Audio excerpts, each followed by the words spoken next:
15 मई को प्रधानमंत्री ने राज्यों से कहा कि अगर संक्रमित मरीजों की संख्या अधिक है तो अधिक बताइए। 15 दिन बीत गए लेकिन विपक्ष के राज्यों के ऐलान से आगे कुछ भी नहीं हुआ। दक्षिण अमेरिकी देश पेरू की जनता ने कोविड से मरने वालों की सरकारी संख्या को लेकर जब संदेह किया तो वहां की सरकार ने अप्रैल महीने में एक कमेटी बना दी जिसमें पेरू और WHO के एक्सपर्ट थे। मई के अंत में इसकी रिपोर्ट आ गई है। इस रिपोर्ट को स्वीकार भी कर लिया गया है और पेरू के प्रधानमंत्री ने पैनल के सदस्यों का हुक्का पानी बंद करवाने की जगह उनका शुक्रिया अदा किया है। पेरू में अब मरने वालों की संख्या 69,342 से बढ़ाकर 1,80,000 कर दी गई है, 2 गुनी। पेरू के प्रधानमंत्री ने कहा कि यह हमारा कर्तव्य है कि जनता को सही संख्या के बारे में बताएं। इस तरह प्रति व्यक्ति यानी पर कैपिटा के हिसाब से दुनिया में सबसे अधिक मृत्यु दर कोविड से पेरू की हो गई है। पेरू ब्राजील से भी आगे निकल चुका है। एक्सेस डेथ के आधार पर यह संख्या बढ़ाई गई। पिछले साल जितनी मौत हुई थी उससे अधिक संख्या को कोविड में शामिल कर लिया गया। 28 दिसंबर को रूस ने मरने वालों की सरकारी संख्या 57,000 से बढ़ाकर 1,80,000 कर दी।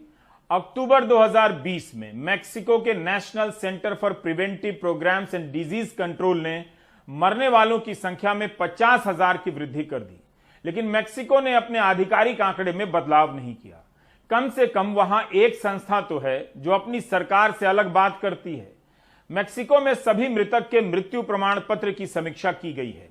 अमेरिका में भी national institute of allergy and infectious disease के निदेशक फाउची ने माना है कि इसमें तो कोई शक ही नहीं है कि अमेरिका में कोविड से मरने वालों की मौत की गिनती कम हुई है, लेकिन वह यह नहीं मानते कि वॉशिंगटन यूनिवर्सिटी के अनुसार 9 लाख लोग मरे होंगे।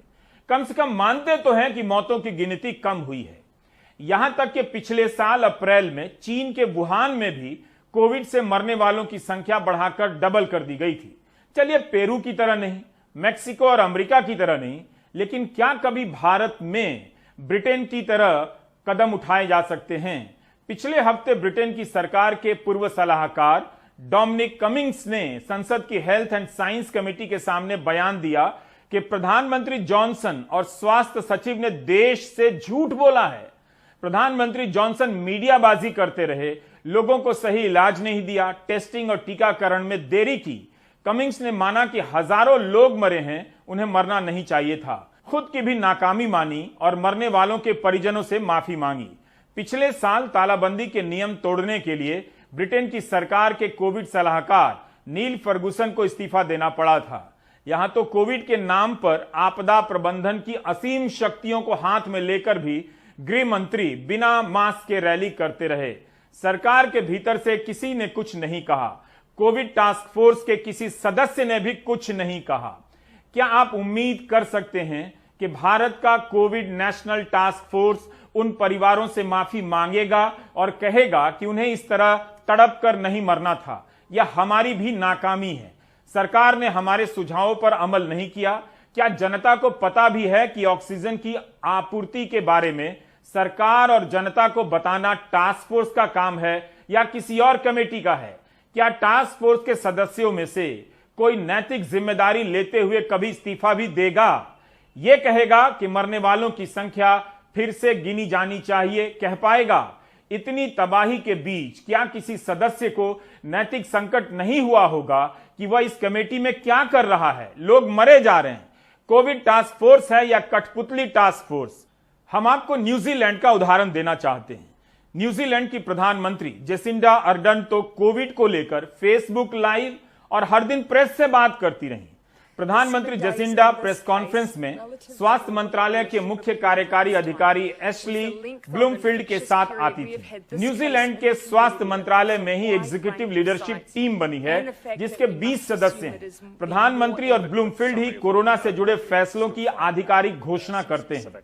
अभी भी ब्लूमफील्ड ही मीडिया के सवालों का विस्तार से जवाब देते हैं और खुलकर बोलते हैं। महामारी से लड़ने में नाकाम होने पर दुनिया भर में 8 से अधिक स्वास्थ्य मंत्रियों ने इस्तीफे दिए हैं और देना भी पड़ा है। जॉर्डन के स्वास्थ्य मंत्री तो बिल्कुल ही नैतिकता में भारत से पिछड़े साबित हुए, जिन्होंने ऑक्सीजन की कमी से 6 लोगों की मौत के कारण इस्तीफा दे दिया। कम से कम एक बार भारत के स्वास्थ्य मंत्री को फोन ही कर लेते। वो बता देते कि दिल्ली के अस्पतालों में 50 से अधिक लोग ऑक्सीजन की कमी से मर गए, इस्तीफा देने का तो ख्याल भी नहीं आया।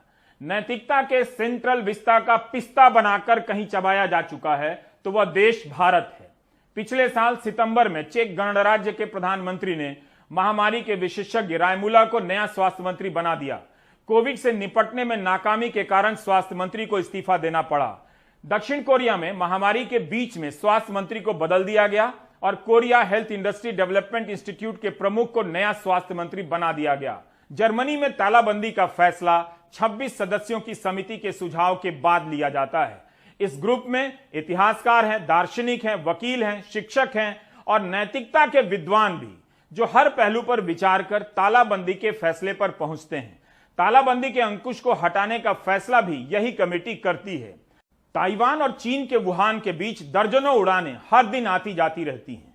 ताइवान ने तो 31 दिसंबर 2019 को ही चीन से आने वाली उड़ानों को सीमित कर दिया था, जिस दिन चीन ने वुहान में संक्रमण की खबर पहली बार WHO को दी थी। यह उस समय की बात है जब कोरोना का नाम कोविड-19 तक नहीं पड़ा था। 2003 के सार्स के अनुभवों से सीखकर ताइवान ने नेशनल हेल्थ कमांड सेंटर बनाया है। 20 जनवरी 2020 को ही यह कमांड सेंटर शुरू हो चुका था। सेंट्रल एपिडेमिक कमांड सेंटर ही फैसले लेता है और लागू करता है।